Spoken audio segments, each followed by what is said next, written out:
pansin sa iyong mga kapaligiran. Kay dumi na ng hangin, pati na ang mga ilog natin.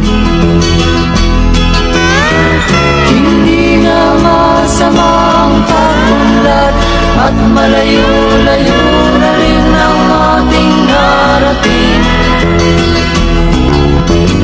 Ngunit masdan mo ang tubig sa dagat, dati kulay asul, ngayon'y naging itim. Ang mga duming ating ikinalat sa hangin, sa langit, huwag na nating paabutin.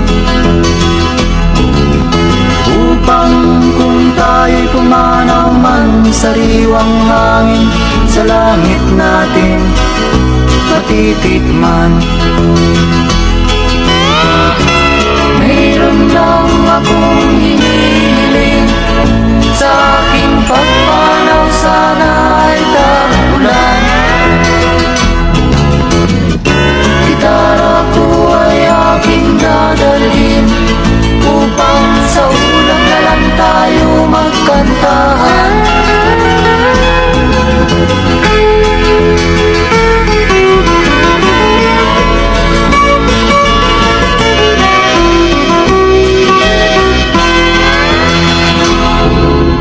Ang mga batang ngayon lang isinilang, may hangin pa kayang matitikman? May mga puno pa kaya silang aakyatin? May mga ilog pa kayang lalamuyan? Bakit di natin pag-isipan ang nangyayari sa ating kapaligiran? Hindi nga masamang pagunlad kung hindi nakakasira ng kalikasan.